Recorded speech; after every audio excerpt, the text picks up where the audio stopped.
And welcome to the NXT review. I'm Adam Wilbourn from WhatCulture, joined by Michael Hamflett from WhatCulture, here to review everything that happened on last night's episode of NXT. But before we get into it, if you're a fan of this sort of thing, make sure you subscribe to WhatCulture Wrestling on Apple Podcasts, Spotify, Amazon Music, and YouTube, where we do daily wrestling podcasts where we not only review the show formerly known as NXT 2.0,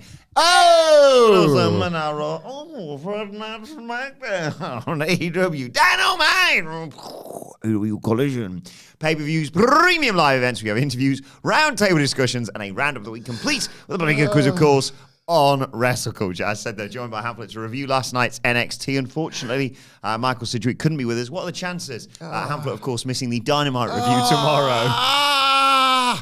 Curse our schedules and timetables. Nevertheless, we're here to talk about NXT and all the fallout from NXT Roadblock. Beep, beep, go the bloody road. Look, this wasn't bad, this NXT. And fair play to them, right? Because I don't remember a lot of great stuff from the Raw after WrestleMania 17. Yes. John Cena's first heel promo has been divisive. It is difficult to follow transcendent, era-defining cards. Yeah. And last night, NXT had the challenge of following Roadblock, largely considered by the cage matchers to be maybe the greatest show in WWE history. Yeah, I got real problems, guys. But Roadblock was a good show. Roadblock was a really good show. No fluff, no filler, nothing really bad. And Jesus. Yeah, it's great. What is it standing at currently? 9.02. I mean, what? I had a really good time with Roadblock, but what are we doing? Where does that stand as the greatest of all time in WWE terms? If you filter by, like... How do I do that? I don't know, but like if you scroll down, can you see the companies that... What am I looking at? I don't know. If you go to... Events database? Maybe. Anyway, it's like, yeah, it's the greatest show of all time. Right, good. Yes. Or at least the last 4 weeks. Aye. There is a bit of recency bias with these things, but... Oh, AW Revolution. Close, but no cigar. No Roadblock. No, not your words. Yeah? You couldn't possibly give your opinion. You're a journalist, right? But like Cage Match. Yeah. It's currently ranking NXT Roadblock as the greatest show of all time. So that was the task that Shawn Michaels had last night with NXT. Mm-hmm. So in that respect, fair play to him. Now I'm going to see where it ranks in like the greatest. Okay. What we got? Okay, it's further down than I was anticipating, but it is around and about top 50 best shows of all time. All right. Okay. Takeover Chicago, right there with it. That was the one where Ciampa turned on Gargano. Better than Takeover Revolution, Takeover Brooklyn 3, better than that. Full Gear 2021 blows that out of the water. That was Punk and Kingston and Hangman and Kenny. They put on a lovely show, didn't they? Just not quite. MJF Darby Allin as well. Yeah. Hey, close but no cigar. No Roadblock. Yeah.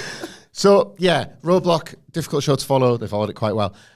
They made us super interested in a match. I can't believe for Stand Delivery. Yeah. There was a directional shift on this show.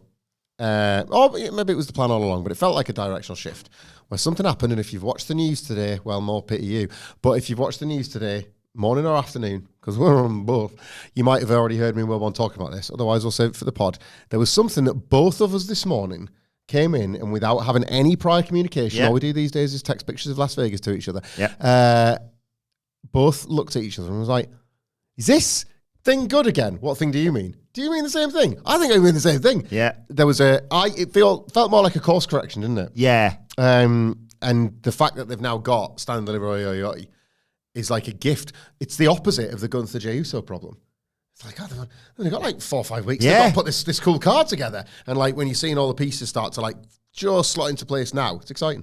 Yeah, and another match was quite blatantly teased for Stand and Deliver and then, teased for immediately and then, what a shame this has been knocked into the long grass that is Stand and Deliver. Yeah. Which is kind of the match we all are most excited for in the women's division. But we'll get to that in due course because we kick off the show with a big recap of last week's seminal show. Not my words, the words of Cage Match, of course.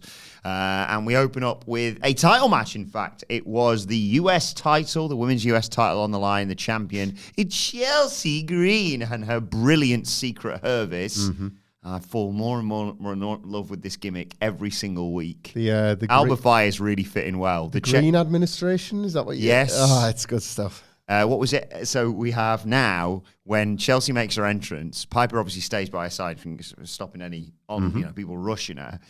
But Alba went in the ring and checked the ref and the announcer. Smart. Great. And she was taking on Sol Ruka with Zarya. Already arguments between Big Joseph and Booker T like 2 minutes into this show, wasn't there? Yeah, it's... I just said that, Book. There's another bit where he was like, oh, man, this is so like... Okay, he didn't say impactful, but he said, it's so impactful. And Book, if it was impactful, went, impactful. He's like, I'm looking for a different word, Book. There are some times where it's like Booker T's asleep. The word that Vic has said has woke him up. Yeah. But then he's not sure of the context. So he's like, straight away, he's got the decision to make of like, repeat the word and see what happens. Fight back just on the off chance that he was like, no, I was agreeing with you, Book. Yeah, good. So you were. Like, it's a Wild West on that booth. I love it. I can't get enough. It has felt now for, I would say, 6 months or so, like any change in the soundtrack of NXT wouldn't be right. Yeah. Somehow, I do not know how we've arrived in this timeline. If ever, and like we love Vic Joseph, and there's a certain like cult following that would probably quite like him to get the call at one day, whatever. Oh, teachable moment. If and when these two are ever separated for whatever reason, there'll be a bit of a like on this particular era. Yeah. Means something to me now. But I thought Sol gave a great account of herself in this match. Early on, in fact, Green did like a monkey flip for her, and Sol just landed on her feet, and I was like, oh, yeah, good. She come back with a spinning front suplex, and then she surfs on Chelsea's back. Alba distracted the ref. Piper grabbed Sol's leg to distract her to allow Chelsea Green to take over and clip Sol's leg off the ropes. This unfortunately would lead in throughout the rest match, this injury, because Chelsea would target as we went to a break. When we come back, Sol tried for some springboard off the rope, and the leg gives out. That allows Chelsea Green to hit a Rough Rider. Lovely. Nice. But Chelsea Green got caught up at the top. Sol Ruka knocked her down and hit an awesome-looking cartwheel DDT. She might have even had the match won, but as she covers her, Alba Fire puts Chelsea Green's foot on the ropes, to which Zarya responds by sprinting around and spearing her out of her shoes. Niven gets involved to separate the two of them, which leads to Sol Ruka hitting a moonsault onto the outside. She's still selling the leg, though. Mm-hmm. They get back in the ring. Green tries for the Unprettier. Sol turned it into a sunset flip for two. Tried for a Soul Snatcher, but Green blocked it and hit the Unprettier for the 1-2-3. Chelsea, this is not the sort of match where I would say people need to go out their way to watch it. But we talked about this a bit on the preview yesterday. Chelsea Green is one of the most valuable wrestlers WWE has, not just because everything she does gets over to a point, and the more she's given, the more she gets that stuff over. So it goes beyond comedy into something a little bit more hefty, you know? And now she's got a title, and that's what she's being required to keep over. She is like probably underrated as a wrestler in how selfless she is. Like, we all said, well, Sol Ruka's not winning the US title, so Chelsea Green is winning. So it's going to be less about the result and more about what can Sol Ruka get from this. And the answer was loads, because Chelsea Green was prepared to give her it. Like, the fact she couldn't hit the Soul Snatcher keeps the move over. Because if she hits it and doesn't pin her, well, that's the finisher damaged, isn't it? Or like, that's the idea of like, oh, well, yeah, she hit her, but so what? She's got allies that just, like, say the Secret Hervis come in and break up the fall. Yeah. Why wasn't Zarya there for that, and so on? Like, not hitting it was way smarter than hitting it in this match. And the offense she was given, Chelsea Green sold like death. And every time Chelsea Green is on offense herself, on the heat, as it were, there's always the sense that she's just like one mistake away from letting Sol Ruka back in. She always gives herself away in this really selfless, impressive fashion, because it's confidence and assuredness that a lot of talent don't have. She knows what she's excellent at, and she can just allow herself to look vulnerable, I suppose, and it never harms her. So there was a lot to like about the kind of, like, analytically, there was quite a lot to enjoy about this, like the dark arts. I can't make up my mind about Sol Ruka's readiness for all of this. I love the Soul Snatcher. Me too. I love it when she surprises me with something else, or like an elevated version of it, or like maybe I'm a bit of a sucker. That cartwheel DDT off the top. The odd bit of skip up, flip up from her does like get some blood in it for me, but I can never tell if there's like a real wrestler. Can you chain it all together? Yeah. And here with Chelsea Green, again, unfair to call it a carry job,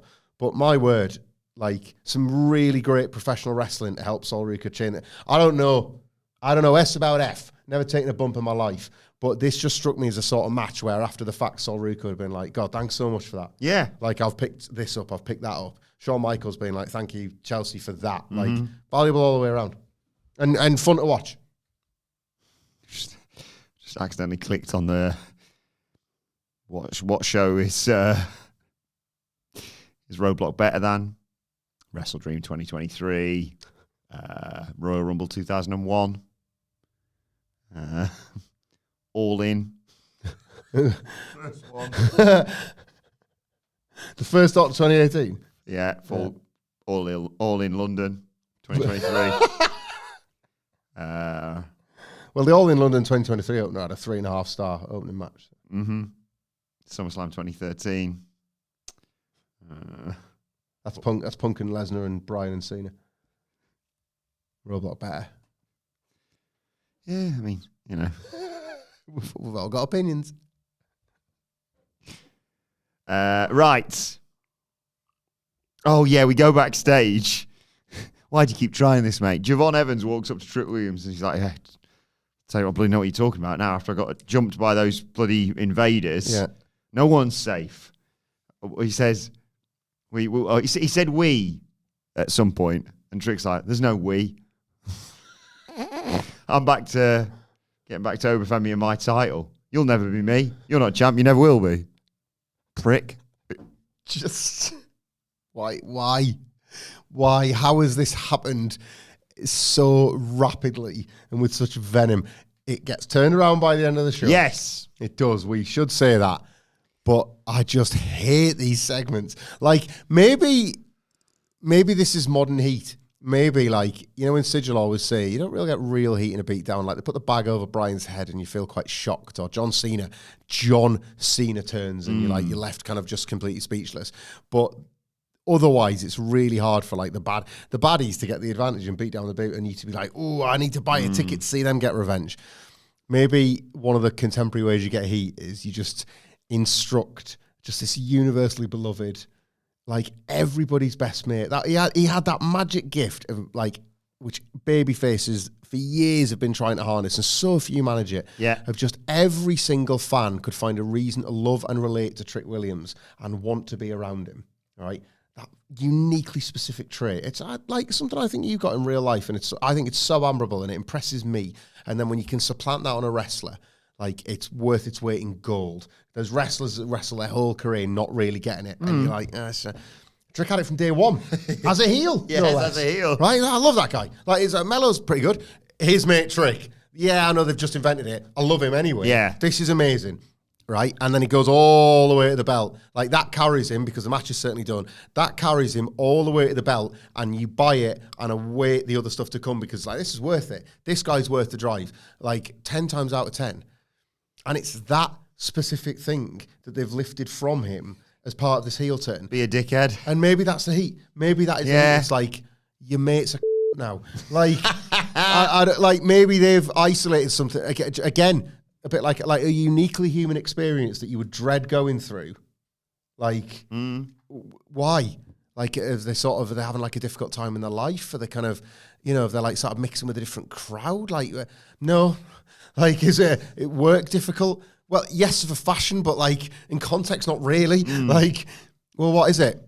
I don't know. Just, before I went to bed, I was like, oh, yeah, we must catch up at the weekend. Looking forward to seeing you. We're going to go to the match. And so I woke up before I went to work, and he'd replied, oh, what did he say? Call me a What did you do? I asked if he was all right. Like, it is a remarkable, like, character choice. Baffling. It's so weird.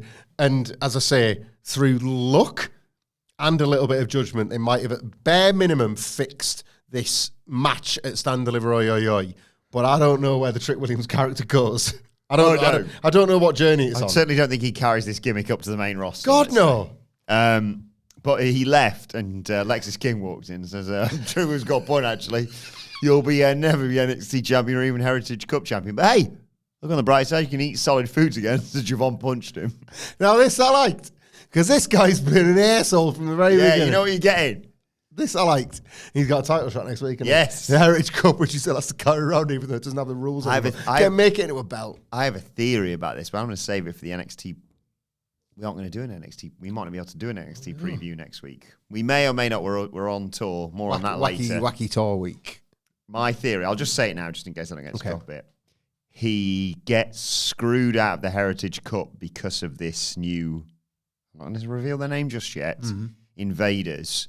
And Abe was like, well, that didn't seem fair. Let's see if you can, get yourself another title shot for the world title. And that's how he actually gets into the match. And maybe he's an agent. They've kind of like worked him into it. Maybe. Right, we go backstage to a different area, and the D'Angelo family, Sans Tony, are getting ready. And Stack says, tonight we get them back for everything they've done to us. I love your impressions. That's a rubbish voice. What are you going to do to her, Riz? And Riz says, I'm gonna break her face. Stacks is like, yeah, that's what I'm talking about. Tony walks in. Oh, you guys ready or what? We're ready, T. We're going to make you proud tonight. But I was thinking maybe you stay in the back. And they're all shocked by this. Luca's like, whoa, stay in the back. And Stacks is like, hey, listen, Luca. When we wreck the Cullen, Spears is going to be desperate. He's going to do anything to hold on to that title. We need the Don 100% for his rematch. I'm thinking 2-3 steps ahead right now. Just like you taught me, T. I learned from the best. And Tony's like, oh, hold on a second. You want me to sit in the back? Now you're thinking like the underboss, baby. I love it. See, guys, if the underboss says it's handled, it's handled. Now, if I'm good, I'm good if you guys are good. And Riz is like, yeah, T, you struggled with your words there, but we're good. Just reading it verbatim, guys. Yeah. And Luca says, another game plan. We forgot this. And Tony's like, oh, all right, good. Good. Here, man. More family drama later. We'll discuss how it plays out in the match itself. I worry for you, because you're such a multi-talented broadcast professional. And I love your voices. I love your impressions. I love your japes. I live for the japes sometimes. Yeah, me too. But your Stacks, I don't really know I don't like to be confrontational with you. We're good friends. It's not great.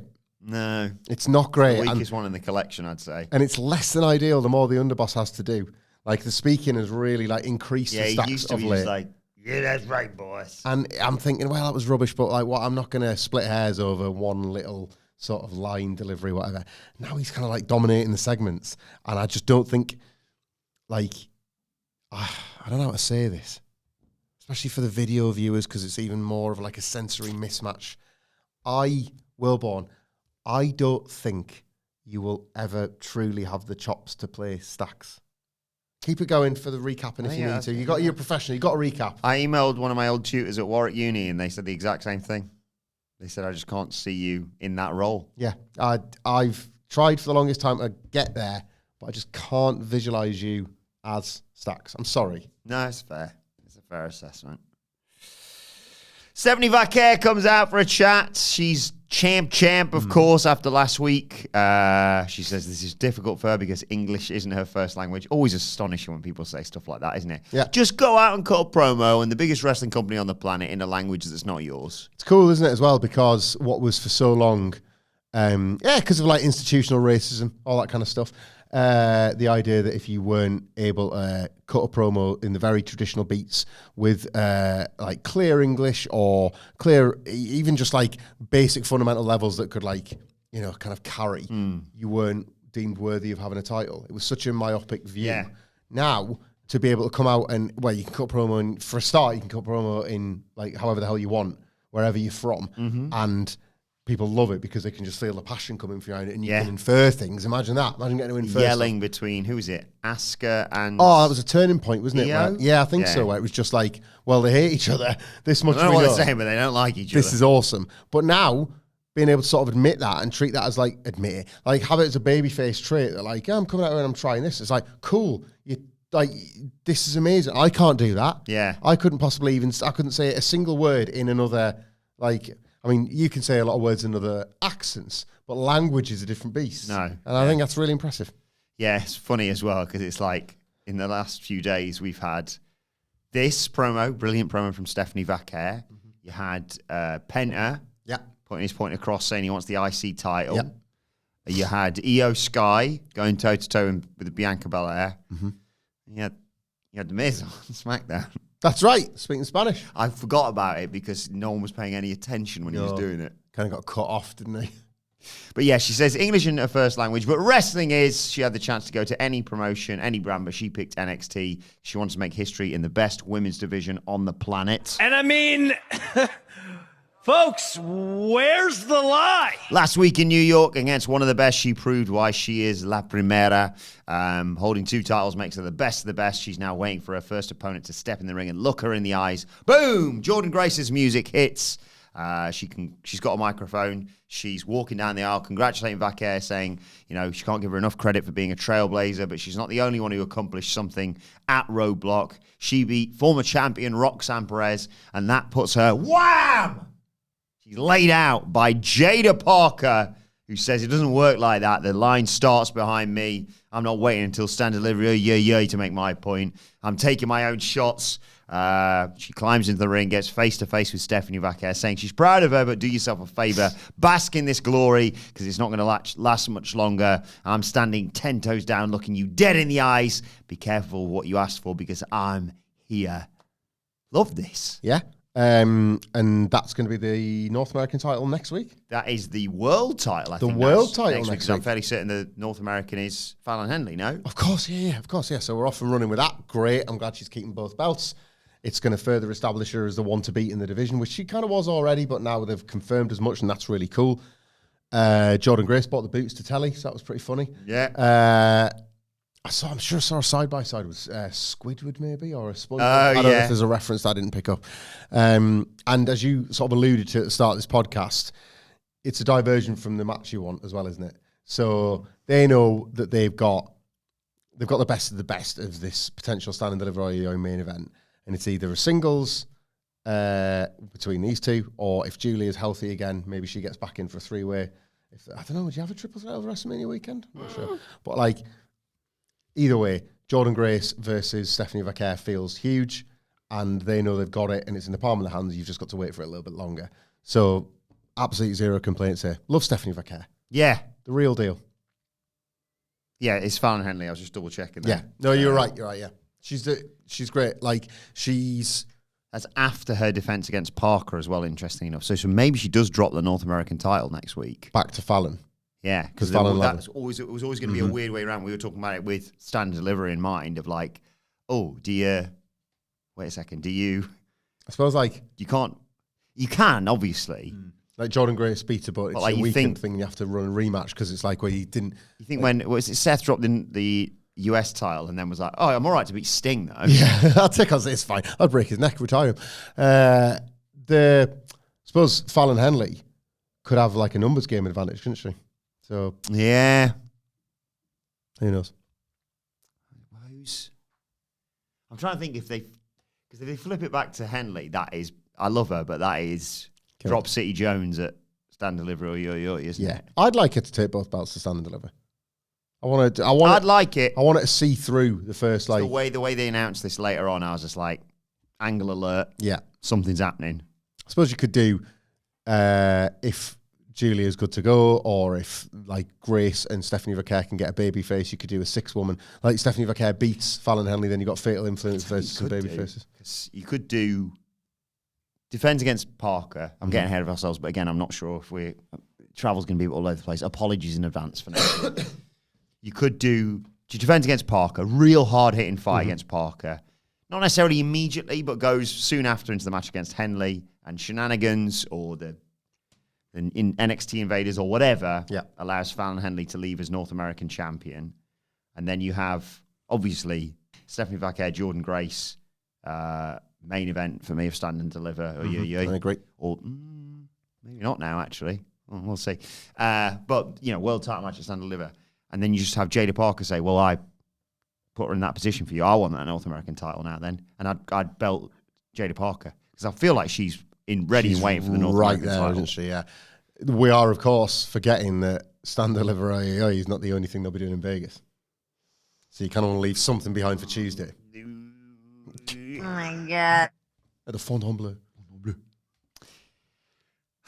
Right, Hank and Tank are backstage talking about, getting extreme a few weeks ago, and now with the influence of, who they were chatting to, they're going to get extreme again. And they took that into the match that they had next. Hank and Tank versus... I love this team, man.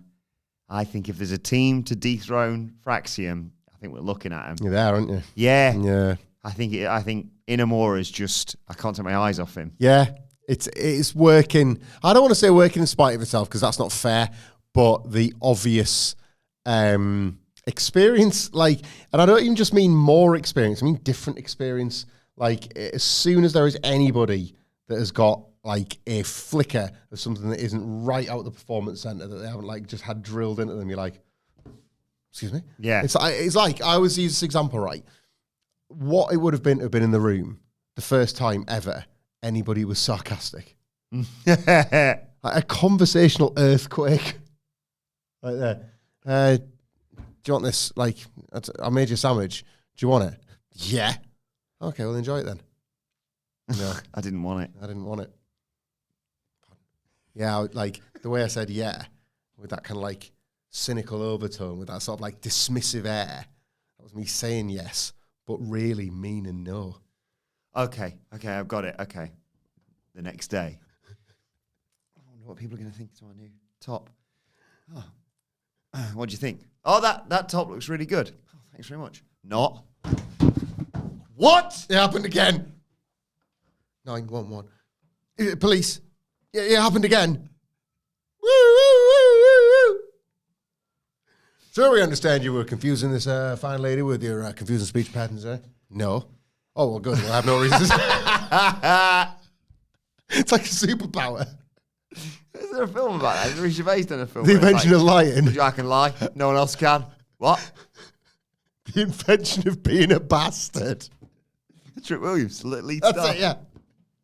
He thinks that's what it is. He thinks he invented just being an obstreperous arsehole. I've never tried this before. Oh, you off. Whoa! So it was Briggs and Inamura versus Hank and Tank. I was just thinking there as well. We were always trying to book a way around Fraxium dropping the titles because they're never going to do it. Yeah. Briggs and Inamura fight Fraxium at Stand and Deliver. Banger match that'd be, by the way. I know they've done it before, but do it again. But in the build-up, Nathan Fraser gets his ass handed to him by Gunther, as you suggested, when they're in the UK, and he's still suffering the effects from that. And it's like, well, you did the same, amigo, in Barcelona. What's the problem? Tension.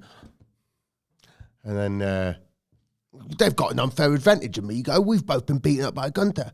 And then Josh Briggs is kind of more heel leaning a little bit. It's like, they're right, we do have the advantage.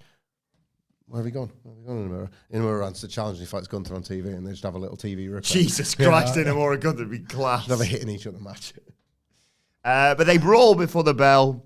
Briggs clotheslines Hank down, hits a choke slam for a 2 count. They all head outside at one point. Inamura gives Tank a spinning slam back inside. Hank and Tank, trying to get extreme, basically. But they Tank missed a swanton, which basically led to the finish of this match. Hank got chucked over the top rope, and Briggs hit a huge lariat, and Inamura followed that up. I love when he climbs the turnbuckles with a big flying body press. Yeah. Inamura covering Tank for the 1, 2, 3. Fine. Just a TV progression of the team that you're supposed to be backing at the moment, and Hank and Tank, if nothing else, have evolved into belonging, I guess. Yeah. That's I don't mean to be patronising or too negative. They are probably exactly where they should be now. No higher, no lower. There is a version of events where they eventually win tag gold and everyone celebrates. Yeah, aye. And that can be a fair way away. Yeah. Yeah. The worst locker room ever rolls up. It's Eddie Thorpe chatting to Ridge Holland. God. They say, you and I have got a lot in common. I hate both of you. The new BSK. No matter what we do or how we try, we'll never be accepted. Try and be nice. Tricks like, I've got just the job for you. Yeah. One form of stable. There's a mention of the shiny new toy, Ricky Saints. But then Eddie says, yeah, well, Ricky and Trick Williams are sports entertainers. We're wrestlers. Rich says, I'll take care of his sports entertainers tonight. You should do as well. Kiss my ears. If these two were in the locker room, I'd purposely eat chicken over someone's bag, so I'd be made changing the hall. Like, this is work. No, thank you. I'm always fascinated in the locker room, and they have the name tags. Yeah, I'm like, who's next to who? Mm-hmm. And I need to make more of a note of that next time. Have you noticed that they stick to the law quite seriously on Gladiators when they do the locker room stuff? When they do that, like, quite good gag for Gladiators, the sight gag of Viper just sitting there silently staring. Like, he's always in the same spot. He talks to nobody. And then, like, some of them will be up in the middle and having a bit of, like, athlete crack. But then they've clearly got, like, for the benefit of the shot, at least. I always, there was one, I think it was a couple of weeks ago in the quarterfinals. I was like, Legends really hit his stride now because someone came in after losing. Oh, yeah. And he was like this. Like slow hand clap. He's like, I almost got him. Any advice for next time? He was like, catch him. Get him, win next time, maybe. It's like, such a knobhead. There was another one, wasn't there, as well, where he was like... the crossover between NXT and... Yeah, there is a bit. I like both of them so much. He's like, there's a bit where he's like, one of the gladiators had like effed up the wall or something, and he was just like, I'm not laughing. I'll laugh when I'm impressed. That was a really good performance. I need to get serious now because it was time for the D'Angelo family. That's Stax, Luca Crucifino, and the Riz against the Culling. Sean Spears came out with his awful group: Brooks Jensen, Nico Vance, and Izzy Dame. Is this anything? Tony D was watching in the back. More on that in a bit. Yeah. They brawl on the floor to the start. We have the Riz and Izzy Dame starting us out. She takes Dame into the corner, hits a high crossbody. Stax comes in to take out Nico Vance, but they go out to the floor. This distraction lets Izzy Dame deck the Riz. But Stax comes back with a springboard forearm to Vance. That was the last shot that Izzy Dame got, by the way. The Riz was on fire in this. Any chance she got to just get you. She was great in here. I think it's one of the best performances I've seen from the Riz. A lot of praise for this match, to be honest. They all wind up on the floor, load of dives. The family take over as we head to a break. When we come back, Brooks Jensen hits a top rope bulldog on Stax for 2. Stax manages to get out of a chin lock. Again, the women brawl. Luca Crucifino, who's becoming a bit of a monster for the family now. He comes into clean house. Yep. They hear a shatter machine. Yep. Looks like they've got the match won, but we cut to the back where we've been looking at Tony D nodding along with his gang. And Tony D's been attacked by that mysterious group of renegades. He eventually gets powerbombed through a bunch of tables, and the distraction allows Vance to hit Stax with like a reverse Death Valley driver for the 1-2-3 and a win for the Culling. Yeah, I was really impressed with this match. More people to isolate for praise than not. Like, Josh Briggs looked good out there. Yeah. Josh Briggs. He did look good earlier. That's the problem. Brooks Jensen, I do apologise. It looks good out there in the way that he feels really legitimately re-energized by this. This is like, it's still just wrestling, and more pushes fail than succeed. So it'd be easy for a wrestler to be like, yeah, I've got my new coat of paint and it feels a bit fake. I'm buying it. I'm buying that he's glad to be in this stable and in this group. You mentioned the Riz already, who was just locked in. Yeah. Like, she was like, there was no sense of performance, was there? There was there was a realness to the fact that she was like, as soon as I can get my hands, I am going to. This is personal. This is like, and I bought that, which was great. Luca Crucifino, it has quietly become this guy that you're starting to just look at instead of anybody else. Yeah. Like early Wardlow. Kind of like, yes. Like, what's he going to do? Like, as soon as he gets a chance, what's he going to do? And then Stax, we've put him over for this in the past.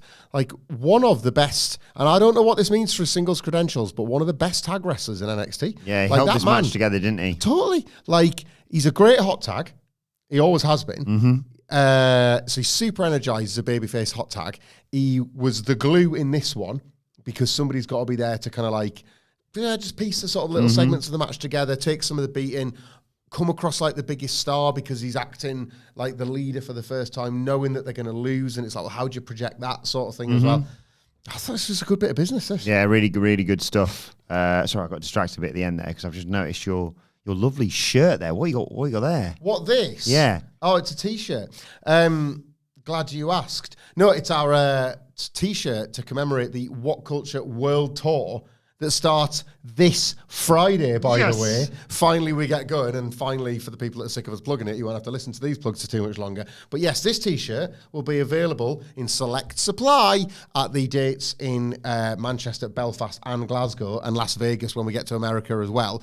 Or if you've already ordered your ticket and you bought a T-shirt with them, they'll be all batched up, and we'll have them for you on the day as well. We did order a few more. They're absolutely stunning, aren't they, as well? And let's just say, I don't know, let's just say the wall, or the soundproofing on the wall was like a character from Saved by the Bell, and I just needed a rap with them. I'd probably sit down like this. Whoa! Dates on the back. That's right, Mum and Dad. I've got tour dates on the back of the T-shirt, and I don't even know where the microphone is. Yeah? So... I'm really jealous. I mean, I've got a great shirt on today as well, obviously. It's the greatest football club in the world. But I'm annoyed because, yours arrived, and literally everyone else's has arrived. I don't want to steal one or, wear one that we're going to be selling at our live shows. And if you want to join us for those. Yeah, this was mine. I've not, worn yours if you've ordered one just for this benefit of this plug. I need a quick minute on this, by the way. I didn't know these were arriving today, and I was very excited to wear it. And a little, personal goal as well, because I went a size down from normal. And I'm pleased fair play. That sort of stuff. What I didn't know was that it was arriving today on a day where I wore red tracksuit bottoms. Yeah, Hulk Hogan was not the vibe, and I really, really need to make that clear. Yes. But I'm looking forward to the tour, whatculture.com/tickets. Still time to join us on that, especially obviously our Las Vegas show. But yeah, Manchester, Belfast, and Glasgow. A series of intimate dates, just the way we always planned it and wanted it. And it's in association with the brilliant Sweet Chin Disco, the best wrestling club night that there is. Me, Mark Henry, and Joe Hendry on selected dates, hitting all those cities, as well as Nottingham, London, and Birmingham. All the details for that. It's an awesome night. Honestly, join us for them. Dice.fm if you want to get tickets for that. Phil Chambers told us just before we came in here, as he was packing some of the merch up, that he's dug out some old merch from the prior tours, I think. Yes! So I don't know to what extent, but there's going to be some extra bits and bobs available at the merch tour from some of the prior live shows. Bring your pocket money. So if there was ever anything that you wanted from some of the old events that might be kicking around, Phil's packed as much as he can into a suitcase, so you might find yourself lucky. I'm just so jealous. Everyone else has arrived except for... In fact, you know what? I'm going to go and double check see if mine's arrived yet. I actually asked for you, and it's definitely not. Well, I'm just thinking maybe there's been like a 3 o'clock post or something or something. I'll go and have a quick check. If there was another vehicle, I have a good idea of what that vehicle might have been, but you never stick around for it on a Wednesday, so you don't know yourself. I'll just have a quick look. I'll literally just nip downstairs, come back, finish the pod. Okay. All right. Okay. Let us know your thoughts on where the family goes from here, I suppose. Well, I'll be 2 minutes. I'm really sorry. This is difficult at the best of times. I've been meaning to bring this up with Wilbourn for a while, but I guess now that he's left the room, I'm not the most confrontational person. So I'll do it on camera, and maybe I'll watch it later, a bit like wrestlers that do watch the shows. He does this where he's like, give us your final thoughts, and we've already done that. So he really hangs you out to dry. Really, really hangs you out to f***ing dry like a piece of shit. And it's just nice to fire back because he has to write down when the swears are, and now he's not going to get the opportunity to do that. So, my arm. Oh, hey, Stacks. Well, how's it going, guys? It's all right. What time is it? I gotta write down the old times because you might remember I do the parking, obviously. Oh, so yeah. Do you fill in is it one of them digital eye in the sky things? Whatever. Register your plate. You know what? Are you okay? I'm okay, not happy about the goddamn culling, but we'll get him one day. But, goddamn referee, huh? What was he playing at? Oh, no, and congratulations, by the way, to Newcastle. I guess so. Is that one of them Newcastle shirts where, I don't recall Newcastle home colours being black and white and blue? I like to mix it up with my styles and... Right. maybe a little. Maybe this is next year's kit. Oh, I see. Yeah, you got Maybe your old exclusive Stax on got a it. little sneak peek, Oh, huh? I like the red on myself, just saying. Let me tell you, I cannot wait until Friday.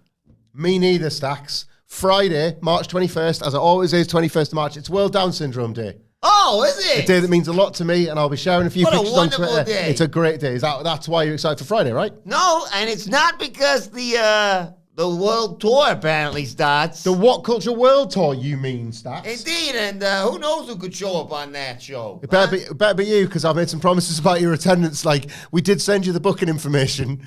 Like, is that not on the plane? You were supposed to actually bring the form filled in with your signature to confirm you're going to be on this tour, mate. I need a passport to get into Belfast, or... I mean, we didn't even pay your travel because you fly yourself. You literally fly yourself over twice a week. The last thing we thought was, he's going to need travel. Maybe give Willie an extra few quid for a little bit of travel. He's expenses. always after a few quid, that guy. No, actually, it's not because of that either. It's because What? of one of my favorite days of the year, National French Bread Day. Well, Hamflett, what's the deal with bread? I am glad you asked, Stax. It's one of my favourite days too, National French Bread Day. I used to call that every day in Tesco's before they closed the deli counter and I couldn't put a giant sausage in some bread. I mean, literally a sausage. Don't. I've never bread, Stax. Although sometimes... I'm going to check my parking again, actually. When I've said put stuff in bread, occasionally I've considered it. No, bread is food that is made with yeast and crust and crazy grain. How detailed is Cedric's explanation? No, no. I'm reading from the heart rather than from Wikipedia 10 minutes before we come in. It's a product that people the world over eat because you can grow it with ingredients from the ground and make it with ingredients from the brain. And I, for one, love bread because I'm not much of a cook. I'm not much of a chef. Not yet. We're all in our 30s, but one of these days I'm going to get to my 40s. And when that day comes, I've pledged to sort of learn to cook a little bit more. So my thing a lot of the time is take a food that already exists. Not me, I'm 28, of course. That's It right. was my birthday a few weeks ago. You really should have brought that up, Stax, but happy birthday for then. 3rd of March? Oh, it's okay. It wasn't the podcast day. All right. The food, say for example, I don't know, any from your three main food groups. So whether it's like meat, cheese, or crisps, any of the three, right? The three main food groups. Aspic. They make your teeth go grey, right? All the main food groups are fine as they are, as food. But if you take some bread, right, you can get 2 slices of bread and you can make a sandwich out of it. Because, once upon a time, bread just came with a big old loaf ski, and then somebody sliced it, and somebody went, that is the best thing ever. Same day, somebody was sarcastic, and it was like, this is going to be huge for You culture. have ruined that piece of bread. Really? No. Whoa! It was huge, this situation, right? What happened was, actually, the bread thing happened in the morning. That conversation happened at night, and the guy said, that little verbal dexterity trick you've done there is the greatest thing since this morning when I sliced the bread. That's how it happened. You didn't ask about history, but I've given you some anyway. Thank you so much. You can put things in between bread. I, for one, have been known to get crusty bread, French bread, maybe, French stick, and just cut it open. Just pull out the bread innards and just put the food right there inside. Love it. Right there inside. If you've kept that first bit of bread, you got yourself a lid. Bread lid. It comes in all shapes and sizes. Loaf, buns, stick, finger buns, stotties.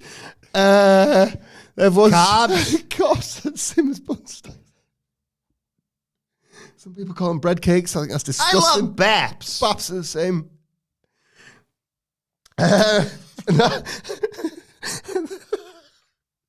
Deal with bread. Thanks very much, Hamlet. Actually, I went to the zoo the other day and I saw a baguette in a cage. I was like, what's the deal with that? And one of the keepers told me it was bred in captivity. Oh, that's good. That's good stuff. 3 questions, 3 jokes for you, Hamlet. God. How do you make French bread? Huh? How do you make French bread? It's always easier when I've got like someone to ideas back and forth with here.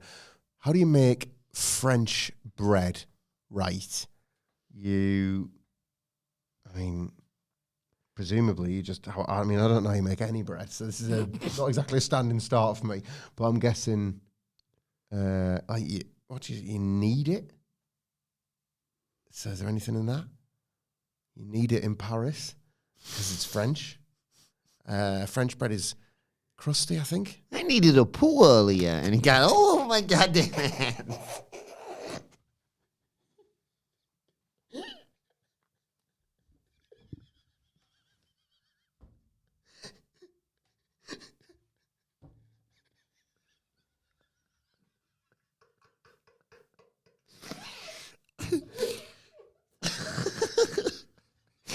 How do you make French bread, Hamflett? I'll tell you. How do you make French bread with Eiffel flour? Huh? Eiffel flour. I'm crying. That sounds really funny. What's the joke number 2? Why was the bread jealous of the other bread that started its own business? Huh? Why was the bread jealous of its own bread? So, last bit of the setup, please. Why was the bread jealous of the other bread that started its own business? Right, so if the second bread started its own business, it might suggest it's got a bit more yeast. It's got a bit more like because it was upper crust. Good. I would have liked, I just thought of it. What was it? I can't remember now. The other bread's get up and dough attitude. That's not bad. But the correct answer is, why was the bread jealous of the other bread that started its own business? Because it was a self-made nan. Look, my kids love Indian food. Love it. Love like a naan bread with the curries. All of these so far, perfect for the kids. You gotta get filthy with pardon the poo joke. Yeah, you gotta get filthy here, Hamflett. Tell them this one. Okay. What does a slice of bread say before it ejaculates? I mean, that's a horrifying visual.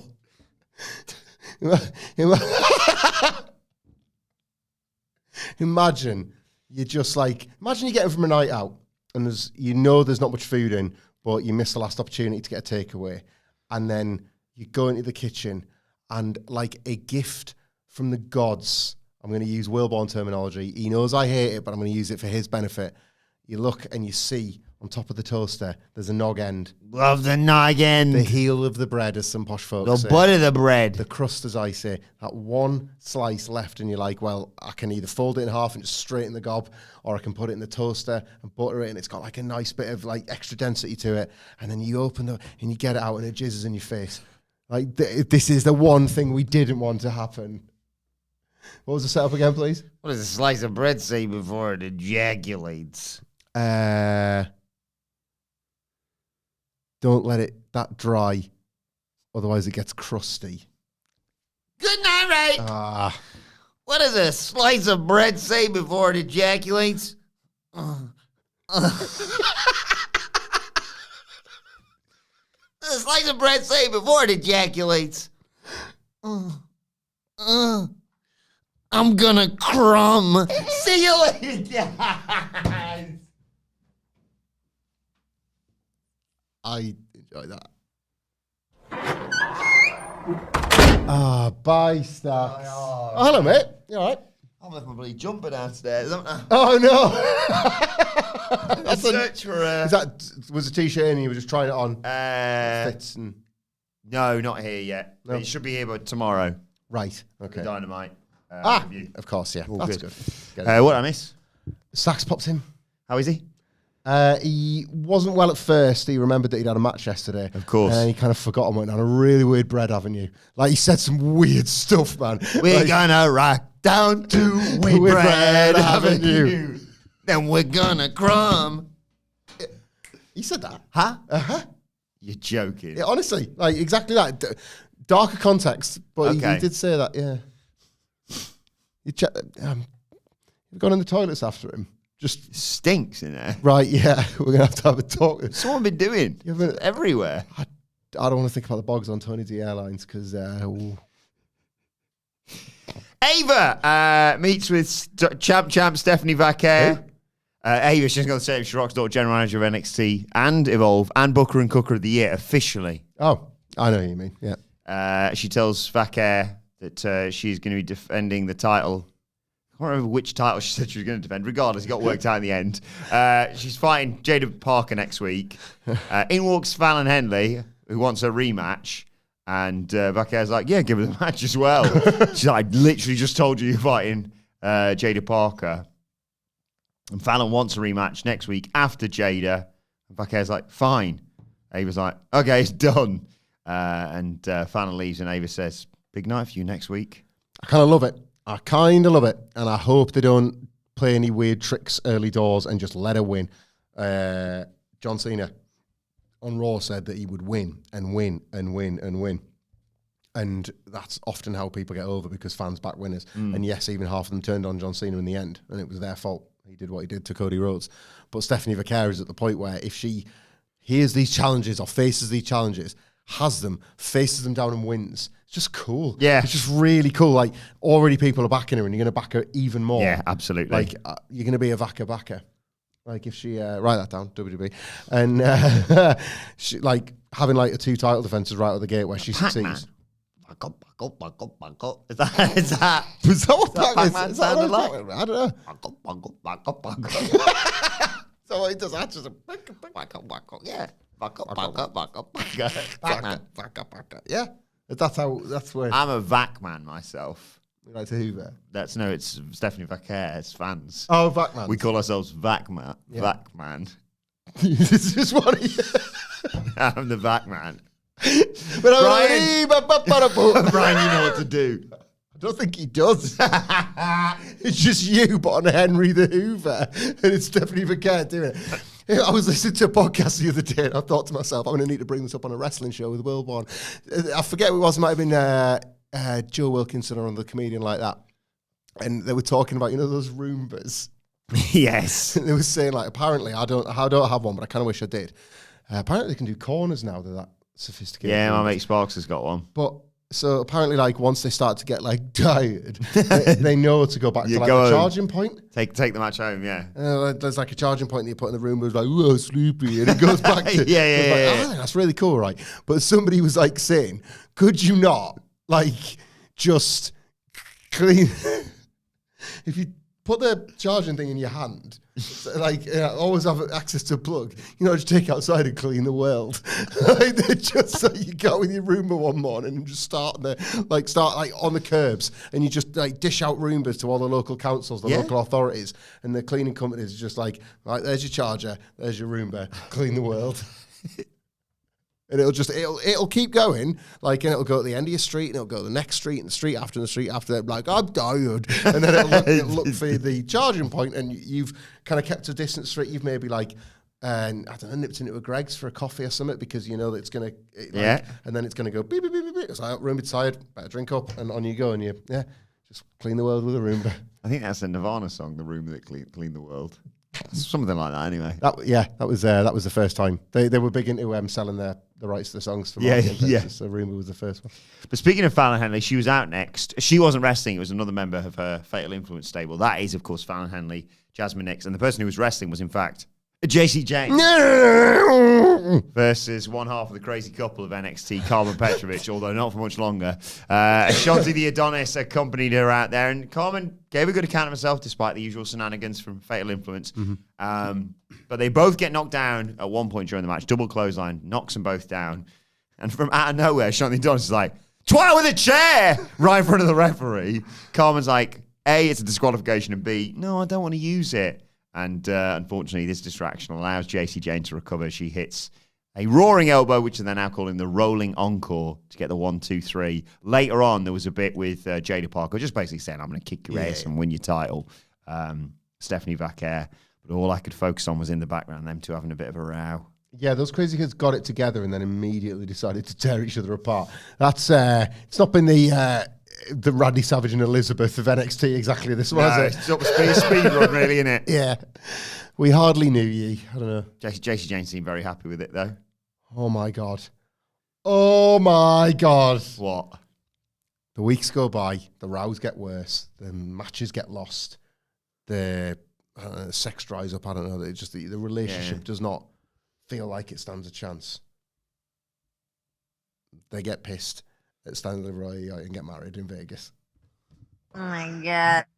You film it, right? Oh, they get married on the Tuesday at NXT So I was just because thinking. it looks like the blazing row. We're there in person, they're having a blazing row in the ring when one of them loses, and then they're like, "Forget it, I'm going out." Yeah, well, me too. And then the camera cuts to later on. They're at the little Whitechapel. Me and Phil have been to it. It's you remember the Triple H? It's the real deal, brother. It's a drive-through wedding chapel, and they both had a drink, and one of them marries somebody else off the NXT roster. Oh, we can play the game. We can play the game. Oh around my it. God.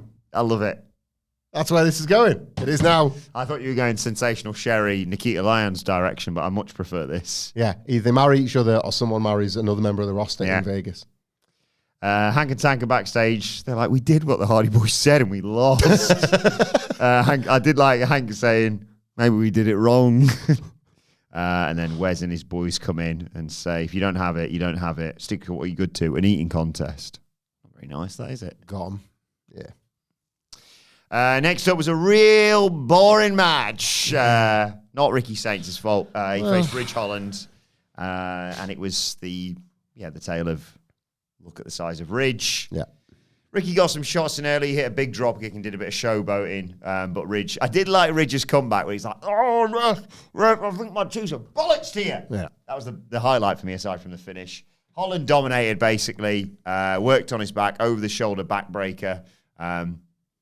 But Saint sent him to the outside, sent him into the apron, hit a tornado DDT, hit the Rochambeau, and won. That's the most important thing. It is so weird that Ridge Holland, like ahead of losing a title match, was that how far up the card he got? I can't remember. Anyway, he hit his ceiling before they're presumably going to keep him in here as like this jobber to the stars. But en route to that ceiling, he like broke up Chase U twice. Like he got a not insignificant push in order to hit this. Oh, you definitely had title matches, yeah. Lowered ceiling that he's arrived at. So weird. Not good and functional, but like not exciting enough, I suppose, for anybody to go and think, oh, best. Like if you're like a kind of Ricky Starks completist from AEW and you're like, I'm going to watch everything he does as Ricky Saints in AEW, in NXT. Like already you've been given a reason to skip a match. Yeah. Like the first match was like, Wesley was a perfect. Wesley was perfect for it. The tag match was like all of it felt designed to just like exploit all of his many, many positives. This was just a match. And we said this. The whole Starks in NXT thing, the Ricky Saints experiment, however you want to call it, is like his task isn't really to sort of like win titles or even really get over. It's just to remain feeling bigger than the brand. Yeah. So that when the call-up comes, it's like, it was just for a bit of WWE seasoning and up he goes. He's been on like national television for years in AEW, years. This was already like, you're just getting sucked in, mate. You're just becoming like, it was like the worst kind of outcome for him because it's like you're just part of the furniture already.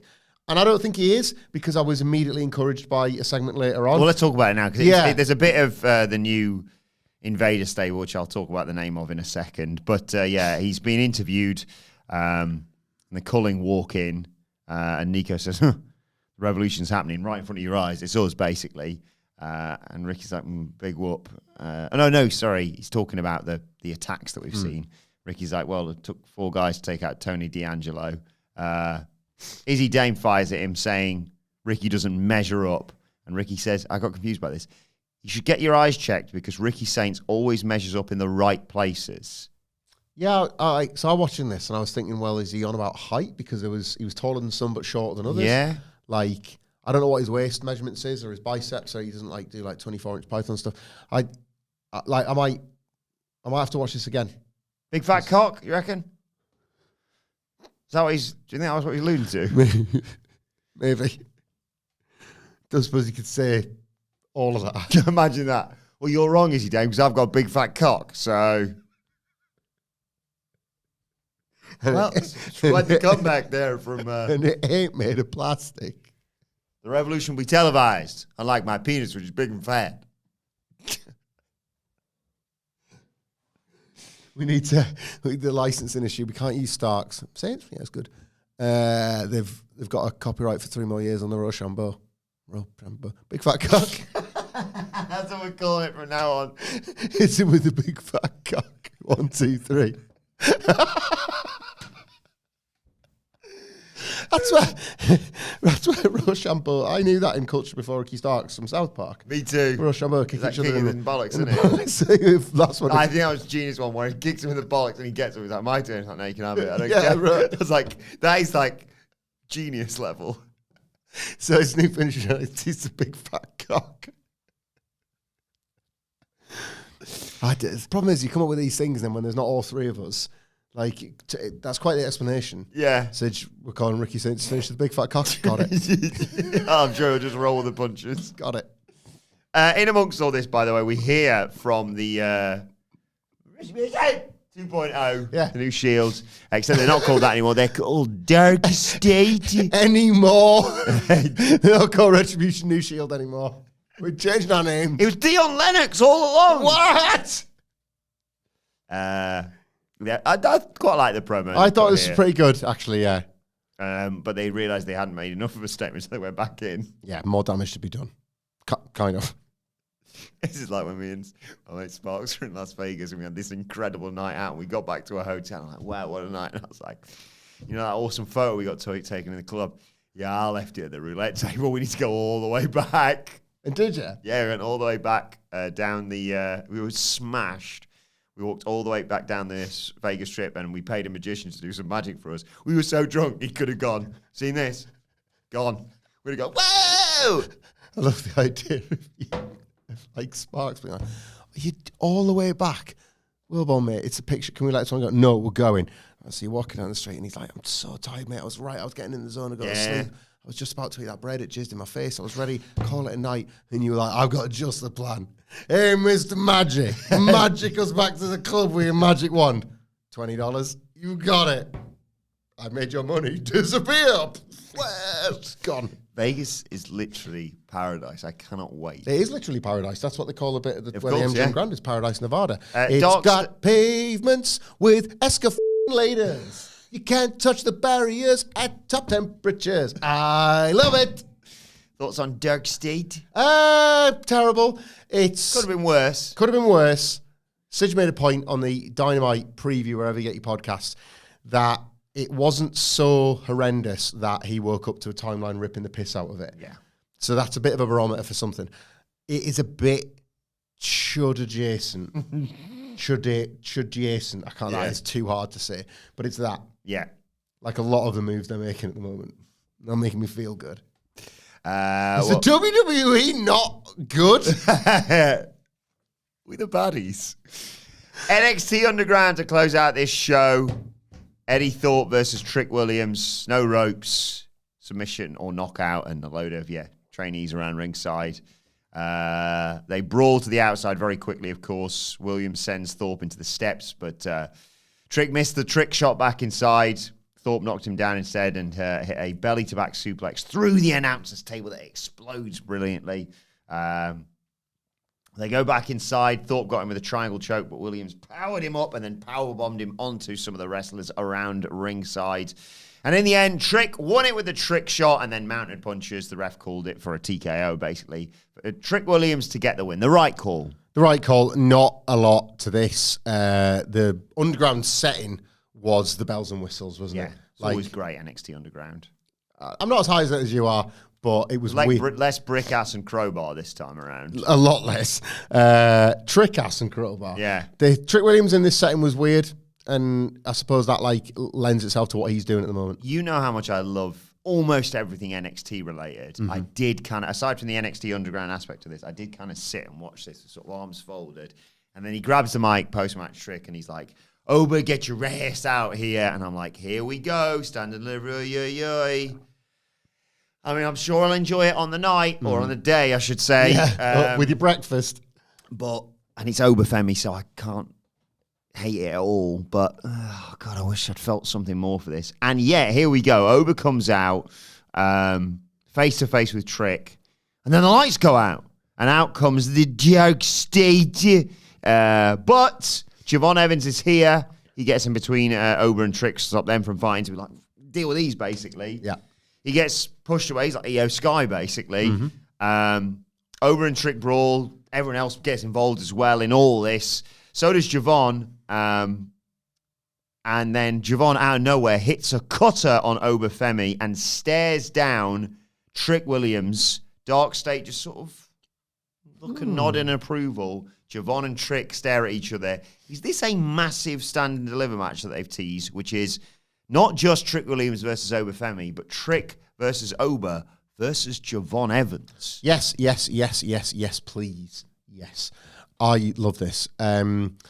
First things first, I got to praise it because it came from the stupidest of setups. The Evolve lot, the wrestlers, the trainees, whatever, couldn't look stupid and normally stood around banging the ring.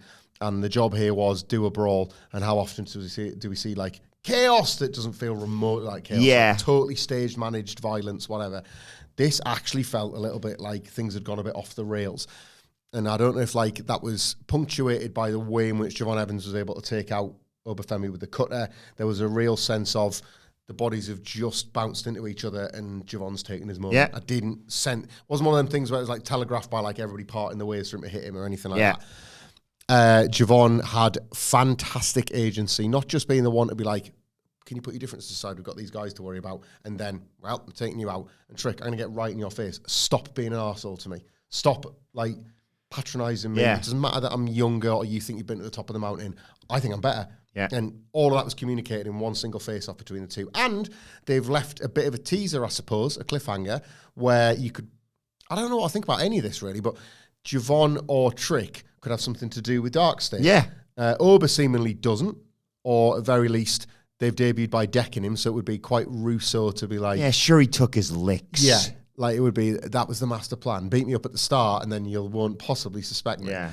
So, they've kind of like left this new hook, this new cliffhanger, and if Trick or Javon is to defeat Obafemi for the title, let's say, they'll probably do it with the help of DARKSTATE, and the full grand plan will be... Who knows? And a triple threat means... You don't need to pin the champion. And it also means no disqualification. No DQ in a triple threat. That's right. I hadn't even considered that. And the match, like, that's all the fiction. Fact. The match is more interesting. It's a better match, yeah, I agree. Obafemi has... More interesting, yeah.